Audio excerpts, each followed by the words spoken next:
بسم اللہ الرحمن الرحیم۔ حکم یہ ہے کہ جب بھی خانہ کعبہ کا طواف کیا جائے تو وہ طواف 7 چکروں میں کرنا ضروری ہے۔ امام صادق علیہ السلام کے صحابی ابو حمزہ صومالی نے امام علیہ السلام سے سوال کیا کہ مولا بیان فرمائیے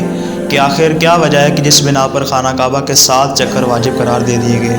تو امام علیہ السلام نے ارشاد فرمایا، اس لیے کہ جب خدا نے حضرت آدم کو تخلیق فرمایا اور تخلیق کرنے کے بعد جب ملائکہ نے اس پر اعتراض کیا تو خداوند متعال ان کو جواب دیا کہ جس بات کا مجھے علم ہے تمہیں اس بات کا علم نہیں ہے۔ اور وہ خدا کہ جس نے اپنے نور کو کبھی بھی ملائکہ سے نہیں چھپایا تھا، اس واقعے کے بعد خدا نے 7000 سال کے لیے ان ملائکہ سے اپنے نور کو پنہا کر دیا اور اپنے نور کو ان سے چھپا لیا، اس نور پر حجاب اور پردہ ڈال دیا۔ 7000 سال گزرنے کے بعد خدا نے ان ملائکہ پر رحم کیا اور ان کے لیے چوتھے آسمان پر خدا نے بیت المعمور قرار دیا اور ان کو حکم دیا کہ یہ بیت المعمور کا طواف کریں۔ اور چونکہ بیت المعمور کے بالکل عین نیچے کعبۃ اللہ کو قرار دیا گیا، اور پھر فرمایا کہ بیت المعمور جس طرح فرشتوں کے لیے جائے امن ہے اور جس طرح بیت المعمور کے ذریعے فرشتوں کی توبہ قبول ہوئی،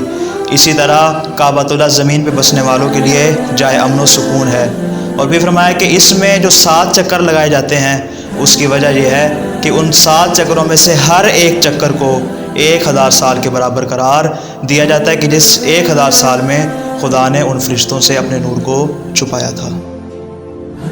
کہ جس 1000 سال میں خدا نے ان فرشتوں سے اپنے نور کو چھپایا تھا۔